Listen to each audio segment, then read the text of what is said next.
Esse é o Mundo em Revolução e nós vamos falar sobre a situação na Guiana hoje, dia 1º de dezembro de 2023, são 11 horas da manhã aqui no Brasil, 10 horas da manhã lá em Georgetown, na capital da Guiana, e nós tivemos hoje uma explicação muito razoável sobre o porquê que a Venezuela está fazendo todo esse movimento de ameaçar atacar a Guiana, de retomar essa área.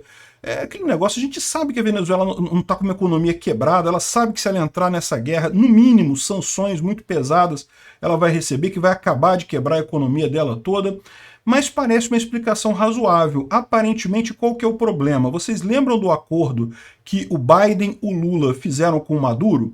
Os Estados Unidos levantava as sanções à Venezuela, né, ou seja, acabava com a sanção, ou pelo menos com parte das sanções, a compra de petróleo venezuelano. Em troca disso, o Maduro se comprometia com eleições limpas o ano que vem. As eleições na Venezuela são em março de 2024. Só que o Maduro tem um problema. Ele tornou a Maria Corina, que é a principal opositora dele lá, inelegível, de forma totalmente arbitrária. Igual o STF fez aqui com o Bolsonaro aqui no Brasil, igual o Ortega fez lá na Nicarágua, é o mesmo regime bolivariano que tem na América Latina toda, né? Enfim, então, para ele não receber essas sanções de volta, ele teria que tornar a Maria Corina elegível novamente. Só que, se ele fizer isso, ele perde a eleição. Então, esse é o dilema do Maduro. Ele quer continuar com as sanções levantadas na situação atual, mas não quer deixar a Maria Corina voltar à corrida presidencial lá na Venezuela. Essa ameaça toda seria uma forma de negociar isso com os Estados Unidos, ou seja, olha só, então vamos fazer o seguinte, você mantém, eu não vai ter eleição livre, mas eu não invado a Guiana e você continua sem as sanções aqui ano que vem, né? Isso seria o que está sendo negociado de fato. A Venezuela não pretende de fato invadir a Guiana, quer apenas pressionar os Estados Unidos. Eu acho que tem uma possibilidade grande de ser isso, né? Vamos entender esse argumento. Quem está levantando isso é o Financial Times, um jornal americano, faz todo o sentido do mundo, né? E vamos falar também sobre uma outra discussão que surgiu na internet, que o pessoal estava comentando que o Brasil deveria intervir para evitar esse conflito, né? O Brasil que é o líder regional, mas outras pessoas discordam, dizendo que o exército brasileiro perderia para o venezuelano fácil. Na verdade, estava arriscado a Venezuela invadir o Brasil e tomar o Brasil inteiro. Seria muito fácil para as forças armadas venezuelanas fazerem isso. E, bom, eu discordo desse ponto, mas vamos dar uma avaliada nisso. Será que o Brasil tem capacidade de peitar o exército venezuelano mesmo? Se o exército venezuelano resolver invadir o Brasil aqui em Roraima, será que o Brasil tem como responder?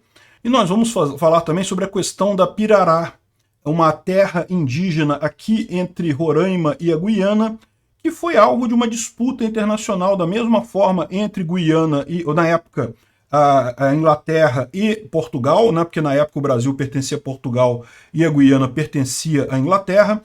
Houve uma disputa que teve uma intermediação e essa terra foi dividida. Uma parte veio para o Brasil, uma parte veio para a Guiana, né? E muita gente está falando até que, olha, a Venezuela pode oferecer ao Brasil em troca essa resolução do lado de Pirará aqui, ou seja, essa área toda aqui do sul da Venezuela passaria a ser incorporada ao Brasil.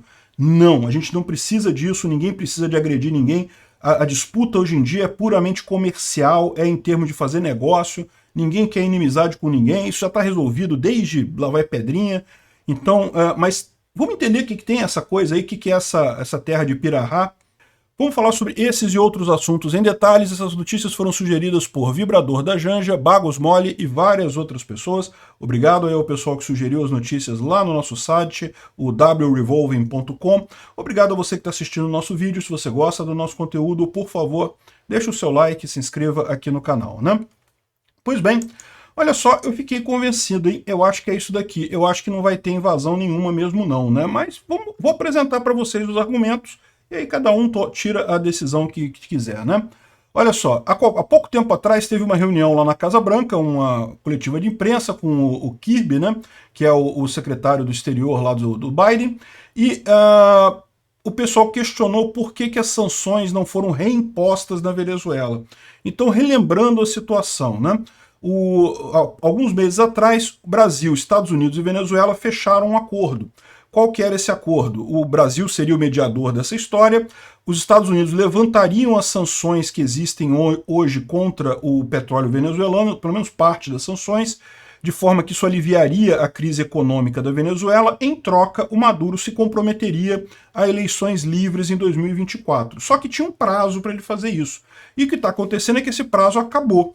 Né, acabou em novembro. Né? Aqui o John Kirby fala justamente que não, ainda tem algumas horas para eles cumprirem esse prazo, vamos aguardar e coisa e tal, porque é o pessoal ali da coletiva de imprensa querendo que os Estados Unidos reimponha as sanções à Venezuela, proíba novamente a compra de petróleo da Venezuela, porque a Venezuela não cumpriu o acordo. Né? Ou seja, a Maria Corina Machado, que é a principal opositora do Maduro, continua inelegível lá na Venezuela. E se ela está inelegível, o Maduro tem uma chance muito maior de ganhar. Na verdade, é o contrário. Se ela estiver elegível, o Maduro não ganha, o Maduro perde a eleição, né? É aquele negócio, o truque do Maduro é o mesmo que usa o Daniel Ortega na Nicarágua, é o mesmo que usa o ditador Lula com os seus coleguinhas da Suprema Corte aqui no Brasil, que tornaram o Bolsonaro inelegível também, sem motivo absolutamente algum. Então, segundo diz aqui o Financial Times, essa seria a jogada, né? A Venezuela está fazendo toda essa movimentação do referendo ali para anexação, ameaçando invadir, não sei o que lá. Eles não têm capacidade de invadir mesmo, porque o grande problema da Venezuela, ela pode até ganhar militarmente, mas ela sofreria repúdio, sanções do mundo inteiro. E aí, meu amigo, a Venezuela já está numa situação econômica frágil, aí ela quebraria completamente.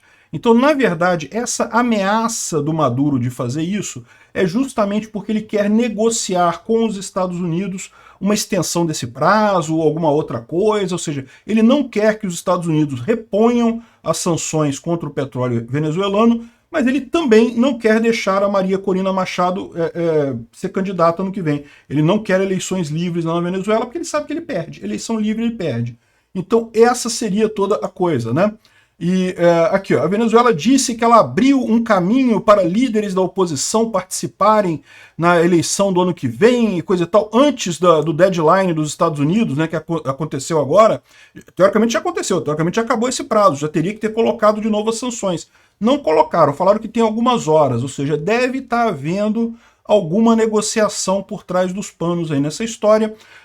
Eles ofereceram esse caminho para participar das eleições. Mas pô, que negócio é esse? Se a eleição é livre, não precisa de caminho para participar da eleição. Você se candidata, se o povo votar em você, você ganhou. Né? Mas o Maduro não pode deixar isso. Se o Maduro deixar isso, ele perde a eleição. Né? Então essa é toda a história que eles estão falando, né? Aqui, o Maduro vai fazer apenas o suficiente para dar à administração de Joe Biden cobertura e garantir que ele mantenha os benefícios do alívio de sanções além do período inicial de 6 meses. Ou seja, o que ele quer com essa coisa toda, com esse movimento todo, é pressionar o Biden para o Biden não cortar as sanções. Bom, tivemos mais uma decisão da Corte Internacional de Justiça favorável à Guiana, lançando um aviso de que ambos os países devem evitar quaisquer ações que agravem a situação. Então o que a Corte está falando? Nós vamos avaliar o caso, vamos ouvir os dois argumentos para ver quem tem razão e coisa e tal, mas para fazer isso não pode haver ataque de nenhum lado, né? Então é um aviso sério, é um aviso para justamente evitar que a Venezuela faça alguma coisa de fato, né? Mas a decisão já tinha sido tomada, a gente já falou sobre isso aqui, né? A Corte Internacional de Justiça já tinha dito que a arbitragem feita lá em 1800 e alguma coisa era válida e, portanto, aquele território é da Guiana, né? Então, ou seja, a Corte Internacional já tinha dado o resultado favorável à Guiana e falou agora para ninguém mexer nada, que ela vai até olhar os argumentos da Venezuela e coisa e tal, não vai mudar isso, essa decisão, né? Mas é mais uma tentativa de evitar um conflito ali na região, né? Bom, o Maduro continua fazendo provocação. Provocação ele vai fazer, é o que eu falo para vocês. O referendo é uma provocação, esse tipo de coisa é uma provocação, botar tropa na fronteira com a Guiana é provocação. Eu acho que ele não vai invadir de fato, mas provocação ele vai fazer, né? Aí aqui ele está dizendo que, ele pintou aqui a Venezuela toda e botou um mapa que inclui a região de Essequibo no mapa da Venezuela e coisa e tal. Enfim, é a besteira dele, né? Hoje no Mundo Militar traz pra gente aqui uma coisa bem interessante aqui, que é o que é exatamente esse referendo, o que vão perguntar para as pessoas na Venezuela, né? E são 5 perguntas, na verdade, que os venezuelanos vão responder. E presta atenção, tá? Quem vai responder essas perguntas é o pessoal que mora na Venezuela demarcada hoje. Ou seja, o pessoal que mora na região de Essequibo em si não está sendo perguntado nada não, tá? Eles aí, é um lado da Venezuela decidindo o que aquela população quer, sem perguntar nada para eles, né?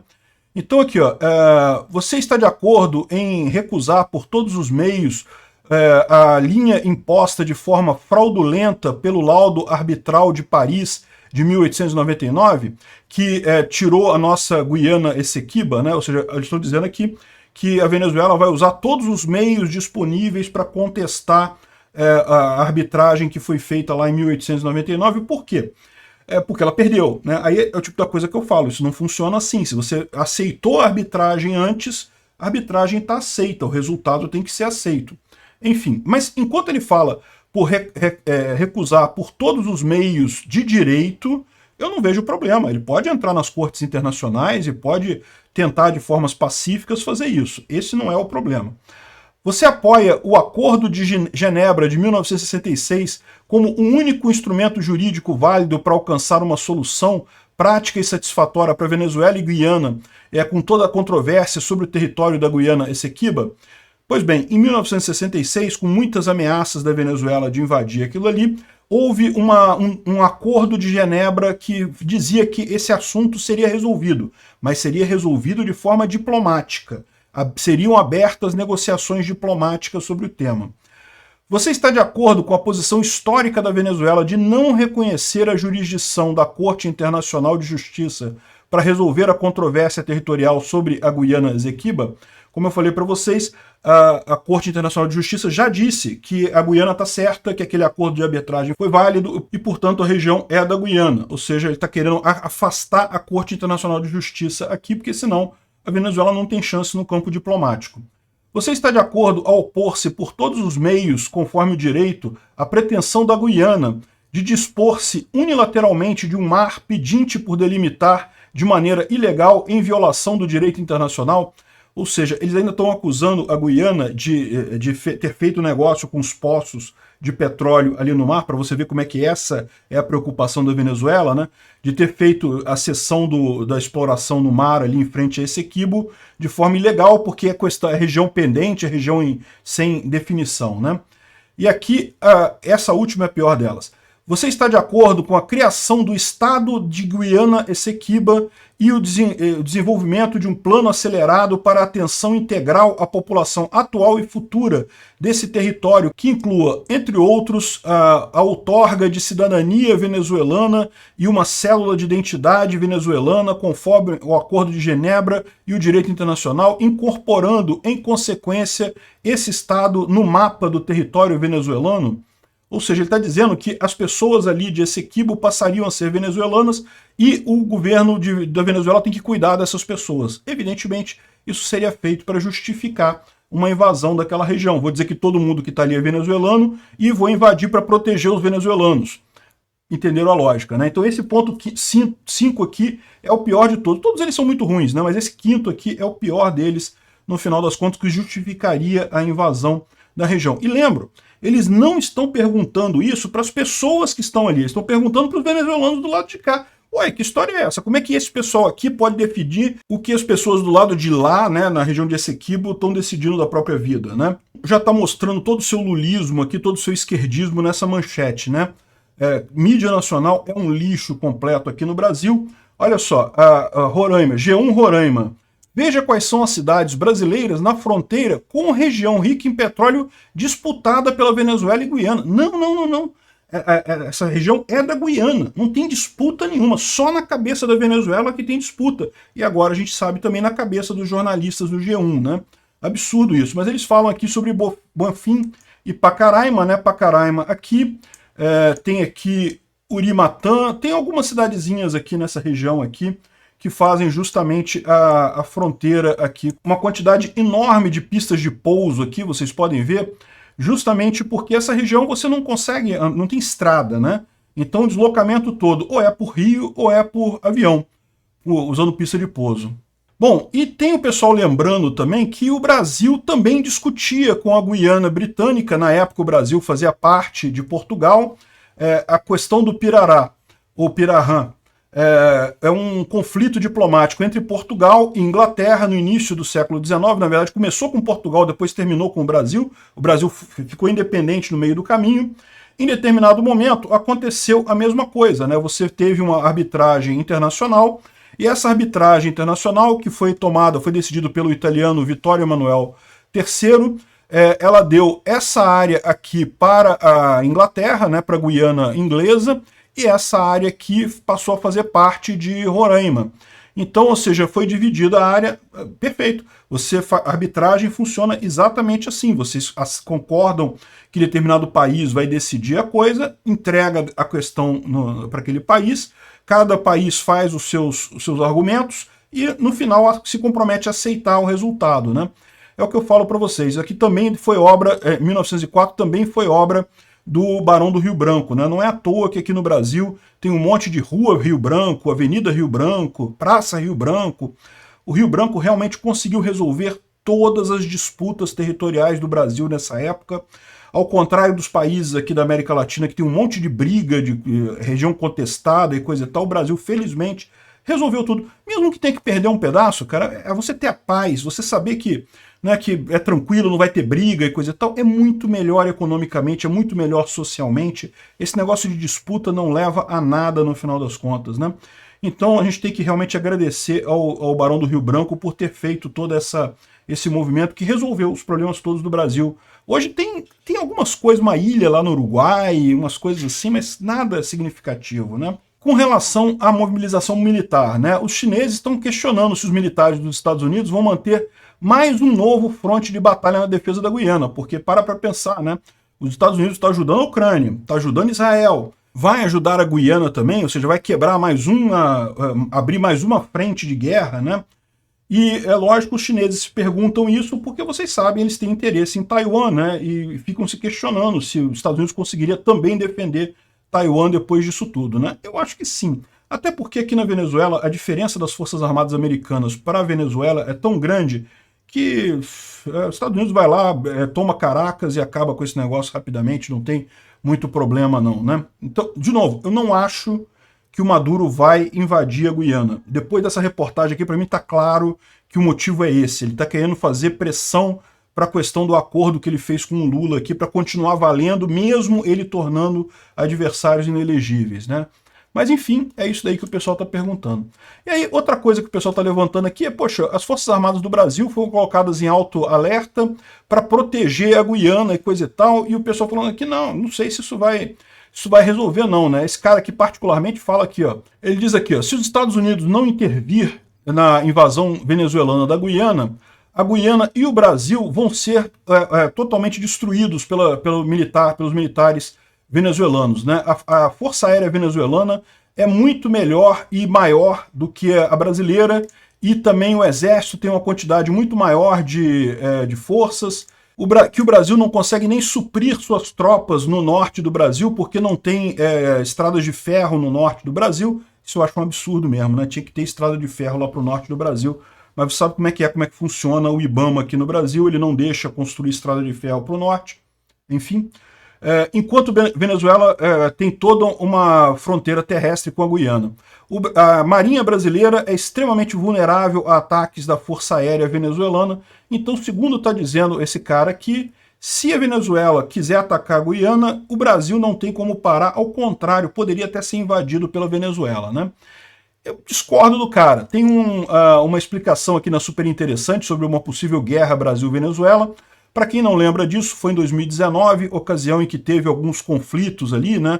Bolsonaro era o presidente, o Maduro não gosta do Bolsonaro, aí teve uns casos de policiais que foram presos ali, coisa e tal, e na época se falou nisso daí, né? Mas a verdade é que a Venezuela não tem forças armadas tão fortes assim. O Brasil modernizou a Força Aérea.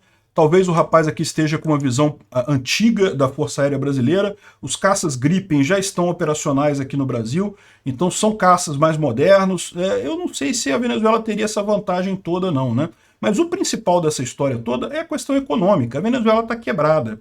País nenhum quebrado consegue manter guerra com ninguém. Guerra é um negócio caro pra caramba. O Brasil não está essa maravilha toda economicamente, mas está bem melhor do que a Venezuela.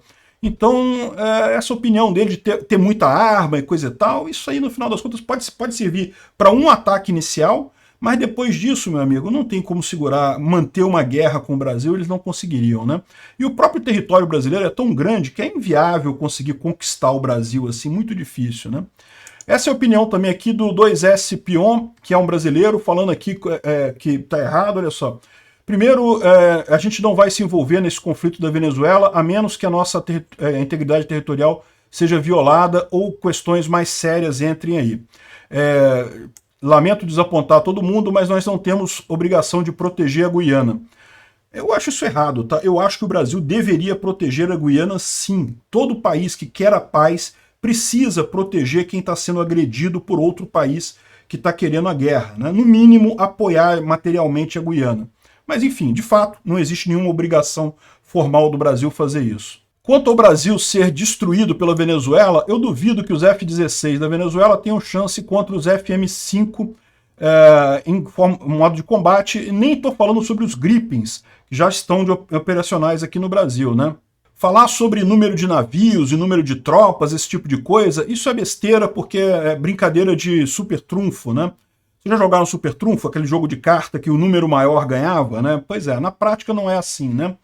Não tem sentido ter um monte de armas se você é um país pobre que não pode, de fato, fazer a manutenção disso, colocar isso na linha de frente. O Brasil pode não ter tantos equipamentos assim, mas a gente faz a manutenção da maior parte do material, né? Não é só uma questão de manter o motor funcionando para poder rodar no dia da independência. Eu não sei, eu espero realmente que o Exército Brasileiro não faça isso, né? Às vezes eu tenho medo desse tipo de coisa. Obrigado por assistir o vídeo até o final. Se gostou do conteúdo, não esqueça de deixar o seu like, isso ajuda o canal a crescer e a chegar para mais gente.